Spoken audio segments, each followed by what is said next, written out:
નમસ્કાર વિદ્યાર્થી મિત્રો, હું છું કૌશલ ઠક્કર અને ટીઆર કૌશલ ચેનલ પર આપનું સ્વાગત કરું છું. મિત્રો, ધોરણ 10ની માર્ચ 2023ની બોર્ડની એક્ઝામ માટે આપણી ચેનલ પર ખૂબ જ સરસ મજાની તૈયારી કરવામાં આવે છે, જેની અંદર ઓલરેડી આપણે મેથ્સની અંદર તો લિબર્ટીના લેટેસ્ટ પેપર સોલ્યુશન ચાલુ કરી દીધા છે. સાથે સાથે જો વિજ્ઞાનની વાત કરવામાં આવે તો સંપૂર્ણ રસાયણ વિજ્ઞાન આપણી ચેનલ પર કમ્પ્લીટ 1 થી 5 ચેપ્ટરનો કોન્સેપ્ટ ક્લિયર કરાવે છે. અને તમને ખબર છે કે વિજ્ઞાનની અંદર રસાયણ વિજ્ઞાન જે છે, કેમિસ્ટ્રી, એ ઓછામાં ઓછું 30 ગુણનું તો પૂછાતું જ હોય છે. તો મેં તમને ફક્ત ને ફક્ત એક જ વિડીયોની અંદર, એ વિડીયો છે 3 કલાક ને 57 મિનિટનો, એ એક વિડીયોની અંદર 5 પ્રકરણ મેં તમને કરાવેલા છે. જો બેટા તમે એ વિડીયો જોઈ લીધો તો તમારે રસાયણ વિજ્ઞાનની અંદર એક પણ માર્ક્સ નહીં જ કપાય, કારણ કે એવો બેસ્ટ કન્ટેન્ટ તમને એની અંદર પ્રાપ્ય થઈ જશે.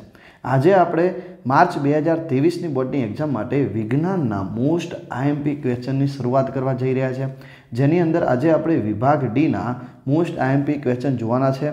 જો બેટા તમે આટલા ક્વેશ્ચન કરી દેશો તો 20માંથી 20 પૂરેપૂરા માર્ક્સ આવવાની શક્યતા ખૂબ જ વધી જશે. અહીં મેં એવા પ્રશ્નો સિલેક્ટ કર્યા છે જે આવનારી પરીક્ષાઓની અંદર 100% પૂછવાની પૂરેપૂરી સંભાવના છે. ઓકે, તો આશા રાખું છું કે તમને આ વિડીયો ખૂબ જ ગમશે. અને હા બેટા, તમારે જે છે બધા ક્વેશ્ચન એકવાર નોટ ડાઉન કરી દેવાના છે અને પછી એની સારામાં સારી પ્રેક્ટિસ કરવાની છે, તો જ તમારે સારા માર્ક્સ આવશે. ઓકે, તો ચલો શરૂઆત કરીએ છીએ આજના વિડીયોની. જો તમે આપણી ચેનલ પર નવા આવ્યા છો અને હજુ સુધી આપણી ચેનલને સબસ્ક્રાઇબ નથી કરી તો આપણી ચેનલને સબસ્ક્રાઇબ કરીને રાખજો, જેથી કરીને આવા અદ્ભુત વિડીયોની નોટિફિકેશન તમને અચૂકથી મળતી રહે. ધોરણ 10 વિજ્ઞાન વિભાગ ડી કુલ 20 ગુણનો છે અને 20માંથી 20 ગુણ આપણે પૂરેપૂરા લાવવા છે. હવે એની અંદર પહેલો પ્રશ્ન આવે છે, પ્રશ્ન નંબર 35. 35મા નંબરનો પ્રશ્ન હશે અને એ પ્રકરણ નંબર 2માંથી પૂછાશે. પ્રકરણ નંબર 2નું નામ છે એસિડ, બેઝ અને ક્ષાર, અને જે આખું પ્રકરણ આપણી ચેનલ પર મુકાઈ ગયું છે. જોઈએ છે આગળ. પહેલો પ્રશ્ન પૂછાશે કે પ્લાસ્ટર ઓફ પેરિસની બનાવટ અને તેના 2 ગુણધર્મો અને તેના ઉપયોગો જણાવો. તો આ મોસ્ટ આઈએમપી પ્રશ્ન છે બેટા, મોસ્ટ આઈએમપી ક્વેશ્ચન છે આરવી, બરાબર. 100% પૂછાઈ શકે છે. અને હા બેટા, હું તમને એક વાત કહેવું ભૂલી ગયો, અહીંયા મેં તમને ફક્ત ને ફક્ત 20 ક્વેશ્ચન જ આપ્યા છે. તો બેટા જો તમે 20 ક્વેશ્ચન કરી દેશો તો તમારા 20 પૂરેપૂરા માર્ક્સ આવી જશે. ક્લિયર? આટલા ક્વેશ્ચન તો અવશ્ય તમારે કરવા જ પડશે. ઓકે, તો પહેલો પ્રશ્ન છે પ્લાસ્ટર ઓફ પેરિસની બનાવટ, તેના 2 ગુણધર્મો અને તેના ઉપયોગો જણાવો. બીજા નંબરના પ્રશ્ન છે દૈનિક જીવનમાં પીએચનું મહત્વ, બરાબર. તો એ પાચન તંત્રમાં આવશે, જમીનની પીએચ આવશે, બધું જેટલું પણ છે એની અંદર. તો દૈનિક જીવનમાં પીએચનું મહત્વ એ મુદ્દા વાઇઝ તમારે કમ્પ્લીટ લખવાનું રહેશે, તો તમને પૂરેપૂરા માર્ક્સ મળશે, બરાબર. મધમાખીના ડંખમાં જે લાસ્ટ આવે છે ને ત્યાં સુધી તમારે લખવાનું હોય છે. કીડીનો ડંખ હોય કે મધમાખીનો ડંખ હોય, ક્લિયર? એમાં તમને ખબર છે ફોર્મિક એસિડ આવે છે, તો ત્યાં સુધી તમારે આ દૈનિક જીવનમાં પીએચનું મહત્વ છે એ લખવાનું હોય છે. ત્રીજા નંબરનો પ્રશ્ન જોઈએ છે દાણાદાર ઝીંકની મંદ સલ્ફ્યુરિક એસિડ સાથેની પ્રક્રિયા કરતા પ્રયોગનું વર્ણન કરો. તમને ખબર છે કે ઝીંકની મંદ સલ્ફ્યુરિક એસિડ સાથે પ્રક્રિયા કરો ત્યારે હાઇડ્રોજન વાયુ ઉત્પન્ન થાય છે. તો બસ એ જ જે પ્રયોગ આપેલો છે આપણને પ્રકરણ નંબર 2ની અંદર, એ આપણને પૂછાઈ શકે છે. આ એક જ પ્રયોગ એવો છે જે પૂછાઈ શકે છે, યાદ રાખજો, બરાબર. આ એક જ પ્રયોગ એવો છે, બરાબર. તો આ પ્રયોગ તમારે અવશ્ય કરવો જ જોઈએ, બરાબર. ચલો, હજુ પણ મેં એક અહીંયા પ્રયોગ લીધો છે, પણ એની પૂછવાની સંભાવના થોડી ઓછી છે આના કમ્પેરમાં. જો દાણાદાર ઝીંકવાળો જે છે એ વધારે મોસ્ટ આઈએમપી છે, એટલું યાદ રાખજો. ક્લિયર? અહીંયા પ્રશ્ન છે કે આલ્કોહોલ અને ગ્લુકોઝ જેવા સંયોજનો હાઇડ્રોજન તો ધરાવે છે, યસ ધરાવે છે, પરંતુ એ એસિડની માફક વર્તતા નથી, બરાબર. તો તમને ખબર છે કેમ નથી વર્તતા? કારણ કે એ જલીય દ્રાવણની અંદર H+ આયનો આપતા નથી, બરાબર. તો એ વર્ણવતો તમારે એક પ્રયોગ જણાવવાનો છે. અને લાસ્ટની અંદર મેં અહીંયા એક વિધાન લખ્યું છે, તમે જોઈ શકો છો કે બધી જ બનાવટો કરજો બેટા. એવું ના કે આ એક બનાવટ કરીને બીજી ના કરી, બરાબર, તો માર્ક્સ નહીં આવે. બધી બનાવટ કરજો, એમાંથી કોઈ પણ એક બનાવટ તો 100% પૂછાશે. કઈ બનાવટ છે? તો બેકિંગ સોડાની બનાવટ અને તેના ઉપયોગો, વિરંજન પાવડરની બનાવટ અને તેના ઉપયોગો, અને સોડિયમ હાઇડ્રોક્સાઇડ એટલે કે NaOHની બનાવટ અને તેના ઉપયોગો. આ સોડિયમ હાઇડ્રોક્સાઇડની જે બનાવટ છે એને આપણે ક્લોર આલ્કલી પ્રક્રિયા પણ કહેવામાં આવે છે, તો ફેરવીને પણ પૂછી શકે છે. ઓકે, તો આટલી વસ્તુ હતું. જો પ્રકરણ નંબર 2ની અંદર તમારે યાદ રાખવાનું છે, પહેલો છે પ્લાસ્ટર ઓફ પેરિસની બનાવટ અને તેના ગુણધર્મો અને તેના ઉપયોગો. બીજા નંબરમાં છે દૈનિક જીવનમાં પીએચનું મહત્વ. થર્ડ નંબરમાં મોસ્ટ આઈએમપી દાણાદાર ઝીંકની મંદ સલ્ફ્યુરિક એસિડ સાથેની પ્રક્રિયા દર્શાવતા પ્રયોગનું વર્ણન. ચોથા નંબરમાં આલ્કોહોલ અને ગ્લુકોઝ જેવા સંયોજનો હાઇડ્રોજન તો ધરાવે છે પરંતુ એસિડની માફક વર્તતા નથી. અને પાંચમા નંબરનો પ્રશ્ન કયો હતો? બધી જ બનાવટો કરવાની છે. બેકિંગ સોડાની હોય, વિરંજન પાવડરની હોય કે પછી સોડિયમ હાઇડ્રોક્સાઇડની. તો એ બનાવટો અને તેના ઉપયોગો અવશ્ય કરી દેજો. આગળ વધીએ છીએ. વિભાગ ડીની અંદર પ્રશ્ન નંબર 36મો જે પ્રકરણ નંબર 4 એટલે કે કાર્બનિક સંયોજનમાંથી પૂછાશે. અને આ પ્રકરણ તો બેટા આપણે એટલું બેસ્ટ રીતે તમને સમજાવેલું છે, જો તમે એ વિડીયો જોશો તો ખરેખર દિલ તમારું ખુશ થઈ જશે. ઓકે, તો જોઈએ છે એની અંદર સૌ પ્રથમ પહેલો પ્રશ્ન છે કે સાબુ અને પ્રક્ષાલકો. બરાબર, તો આ તમને પૂછાઈ શકે છે. અને એક મોસ્ટ આઈએમપી છે ઇથેનોઇક એસિડના રાસાયણિક ગુણધર્મો જણાવો. અને એની અંદર પણ જો એના કરતાં પણ મોસ્ટ આઈએમપી હોય, રાસાયણિક ગુણધર્મોમાં પણ મોસ્ટ આઈએમપી કઈ? તો એસ્ટરીકરણની પ્રક્રિયા. બરાબર, તો એ તમને 100% પૂછાઈ શકે છે. અથવા એવું પણ પૂછે મીઠી વાસ ધરાવતા સંયોજનની રાસાયણિક પ્રક્રિયા જણાવો, તો પણ આવશે એસ્ટરીકરણની પ્રક્રિયા. ક્લિયર? તો ફેરવીને પણ પૂછી શકે છે. ટૂંકમાં તમારે ઇથેનોઇક એસિડના રાસાયણિક ગુણધર્મો તમે કરી દો એટલે ગમે એવું ફેરવીને પૂછે તો તમને આવડશે જ. ક્લિયર? ચલો, થર્ડ નંબરનો પ્રશ્ન છે આલ્કોહોલ પીણા તરીકે નુકસાનકારક છે એ વિધાનને આપણે સવિસ્તાર સમજાવવાનું છે. તો જો બેટા આ પ્રશ્ન જે છે ને એ પણ પૂછાઈ શકે એવો મને લાગે છે. બરાબર, તો આ પ્રશ્નને અવશ્ય કરજો. બિલકુલ પણ આને ઇગ્નોર ના કરતા, યાદ રાખજો. બરાબર, પ્રશ્ન કરવા જેવો છે. અને જે મને હવે સૌથી વધારે એવું લાગે છે કે આ વખતે હશે જ, કારણ કે મોસ્ટ ઓફ બધા પેપરની અંદર બંધારણીય સમઘટકો તો પૂછાતા જ હોય છે. પણ યાદ રાખો, ખાલી તમારે સમઘટકો નથી લખવાના હોતા. તમને પૂછશે ભલે સમઘટકો, પરંતુ તમારે બંધારણીય સમઘટકોની પહેલાં લખવાની વ્યાખ્યા. બરાબર, બંધારણીય સમઘટકો કોને કહેવાય? કે જેના જે છે આણ્વીય સૂત્રો સમાન છે પરંતુ બંધારણીય સૂત્રો કેવા છે? જુદા જુદા છે. તો એમને આપણે બંધારણીય સમઘટકો કહેવામાં આવે છે એકબીજાના. બરાબર, પછી તમારે બ્યુટેનના સમઘટકો, પેન્ટેનના અને હેક્ઝેનના સમઘટકો લખવાના છે, એના બંધારણીય સૂત્રો લખવાના છે અને પછી એનું નામકરણ પણ લખવાનું છે. તો જ તમારે 4માંથી 4 માર્ક્સ આવશે. બાકી તમે ફક્ત ને ફક્ત સમઘટકો લખીને આવ્યા, નામકરણ નથી કર્યું, તો તમને પૂરેપૂરા માર્ક્સ મળશે નહીં. યાદ રાખી લેજો.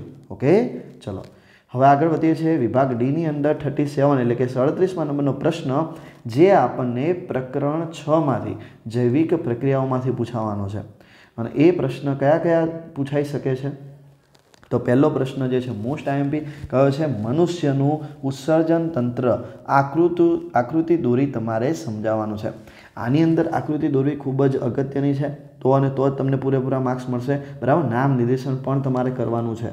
ઓકે, ચલો બીજા નંબરનો પ્રશ્ન જોઈએ. તો એક કોષી સજીવ કેવી રીતે પોષણ મેળવે છે? અને એની અંદર તમારે એક ઉદાહરણ તરીકે અમીબામાં પોષણ પદ્ધતિ સમજાવવાની છે. બરાબર, કે અમીબા કઈ રીતે જે છે ખોરાક દ્વારા પોષણ મેળવે છે, ખોટા પગ દ્વારા. બરાબર, તો એ તમારે જે છે એ સમજાવવાનું છે આની અંદર. નેક્સ્ટ આગળ વધીએ તો પ્રશ્ન નંબર 3 મનુષ્યમાં હૃદયની અંતસ્થ રચના દર્શાવતી નામ નિર્દેશનવાળી આકૃતિ દોરો અને એની અંદર રુધિરનું પરિવહન સમજાવો. બરાબર, રુધિરનું પરિવહન એટલે આખું કમ્પ્લીટ સમજાવવાનું છે કે ઓક્સિજનયુક્ત રુધિર જે છે ડાબા કર્ણકમાં, પછી આવશે શું? તો ક્ષેપકમાં આવશે, પછી ધમની દ્વારા શરીરના વિવિધ ભાગોમાં, પછી શિરા મારફતે પાછું જમણા કર્ણક, જમણા ક્ષેપકને ફરીથી ફેફસામાં. આખું જે છે તમારે રુધિરનું વહન જે છે સંપૂર્ણપણે સમજાવવાનું છે. ઓકે, પછી પ્રશ્ન નંબર 4ની વાત કરીએ તો મનુષ્યના પાચન તંત્રની સ્વચ્છ આકૃતિ દોરવાની છે, એને નામ નિર્દેશન કરવાનું છે, એના અંગો વિશે ટૂંકમાં તમારે માહિતી આપવાની છે. બહુ ડિટેલ નથી લખવાની, એની ટૂંકમાં જ માહિતી તમારે આપવાની હોય છે. બરાબર, તો આ થઈ ગઈ પ્રકરણ નંબર 6 અને પ્રશ્ન નંબર હતો 37. હવે વિભાગ ડીનો 38 એટલે કે 38મા નંબરનો જો પ્રશ્ન જોઈએ છે તો એ આપણને કયા પ્રકરણમાંથી પૂછાશે? તો કે પ્રકરણ નંબર 11 માનવ આંખ અને તેની રંગબેરંગી દુનિયાઓ. અને એમાં તમને ખબર છે એ ખૂબ જ મોસ્ટ આઈએમપી પ્રશ્ન છે. કયો છે? પ્રકાશનું વિભાજન. કોના દ્વારા? કાચના પ્રિઝમ વડે શ્વેત પ્રકાશનું એના ઘટક રંગોમાં વિભાજન થતી ઘટના. બરાબર, આકૃતિ દોરી તમારે સમજાવવાની છે. તો આ પ્રશ્ન ખૂબ જ અગત્યનો છે, અવશ્ય કરી દેજો. ઓકે, ચલો પછી બીજા નંબરનો પ્રશ્ન જો આવો પૂછાઈ શકે છે. નીચેના પ્રશ્નોના જવાબ આપો, જેની અંદર A અને B બે પ્રશ્ન આપ્યા છે કે કોઈ અંતરિક્ષ યાત્રીને આકાશ ભૂરા રંગનું દેખાવું જોઈએ પરંતુ એના બદલે એને કેવા રંગનું દેખાય છે? કાળા રંગનું. તો એનું કારણ તમારે દર્શાવવાનું છે કે શા માટે આવું અંતરિક્ષ યાત્રીને ભૂરા રંગની જગ્યાએ કાળા રંગનું આકાશ દેખાય છે. બીજા નંબરનો પ્રશ્ન છે કે ગ્રહો કેમ ટમટમતા નથી? તમને ખબર છે તારાઓ ટમટમે છે પણ ગ્રહો ટમટમતા નથી. કેમ?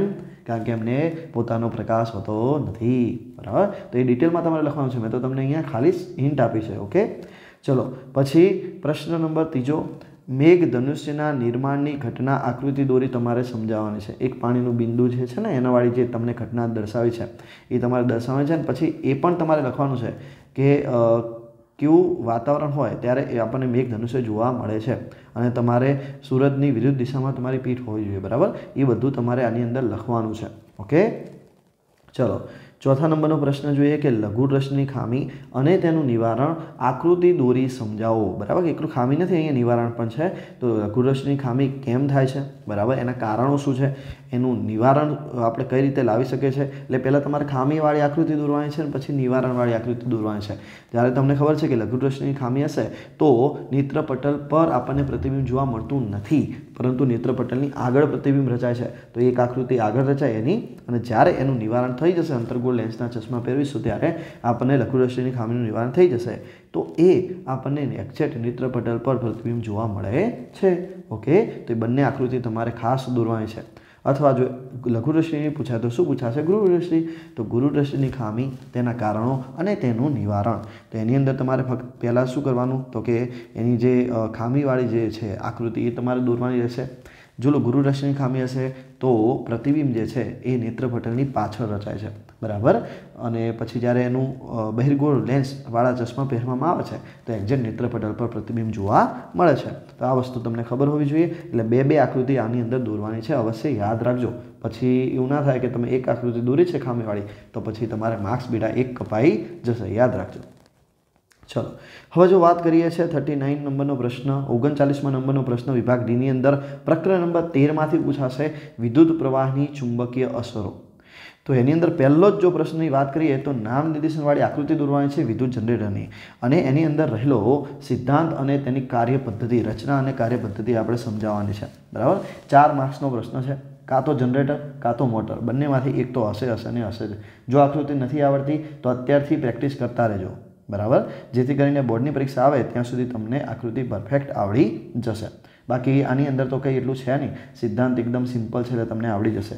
પછી જે છે વિદ્યુત મોટરનો સિદ્ધાંત, બરાબર, વિદ્યુત ઉર્જાનું યાંત્રિક ઉર્જામાં રૂપાંતર, અને એની કાર્યપદ્ધતિ દર્શાવવાની છે અને એના ઉપયોગો દર્શાવવા છે. એમાં પણ આકૃતિ દોરવાની છે, ખાસ અગત્યનું યાદ રાખજો. ક્લિયર? તો કાં તો વિદ્યુત મોટર કાં તો વિદ્યુત જનરેટર, બંનેમાંથી એક તો અવશ્ય પૂછાશે અને પૂછાશે જ. ઓકે, તમે કોઈ પણ પેપર જોઈ લો, કોઈ પણ પબ્લિકેશનનું તમે લાવી શકો છો. બરાબર, કોઈ પણ પેપરની અંદર વિભાગ ડીની અંદર આ બંને પ્રશ્નમાંથી એક પ્રશ્ન તો હોય જ.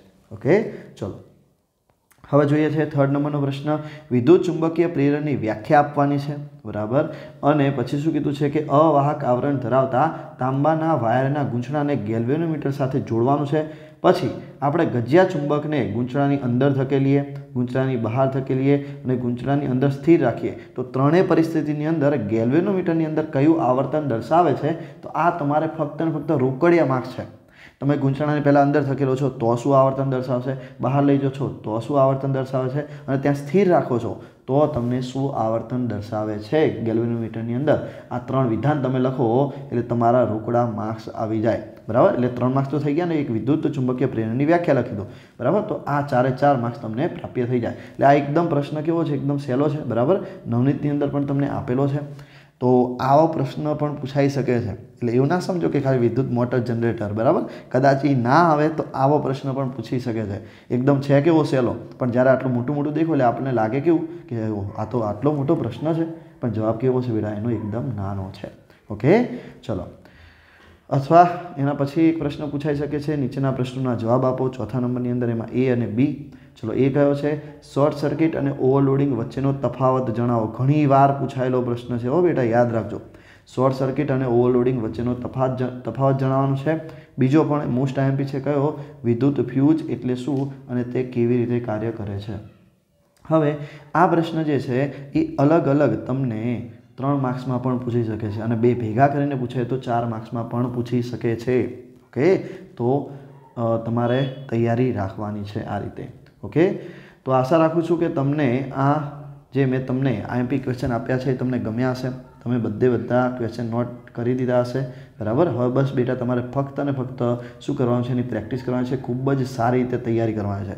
મેં શું લખ્યું છે અહીંયા જુઓ, 100% પહેલાં આ જ કરો, બરાબર. બીજું તમારે કરવું હોય તો મને કંઈ ચિંતા નથી બેટા, પણ સૌ પ્રથમ તમારે શું કરવું જોઈએ તો કે અહીંયા જે આપણને આપેલું છે, બરાબર, તો એટલા ક્વેશ્ચન તો તમારે અવશ્ય પહેલાં કરવા જોઈએ, બરાબર. પછી તમારી પાસે સમય છે તો તમે બીજા ક્વેશ્ચન પણ કરી શકો છો. ઓકે, તો નવો વિડીયો આવે ત્યાં સુધી રાહ જોતા રહેજો. કરતે રહો કામ, લેકે પ્રભુ કા નામ. જય જય જલારામ.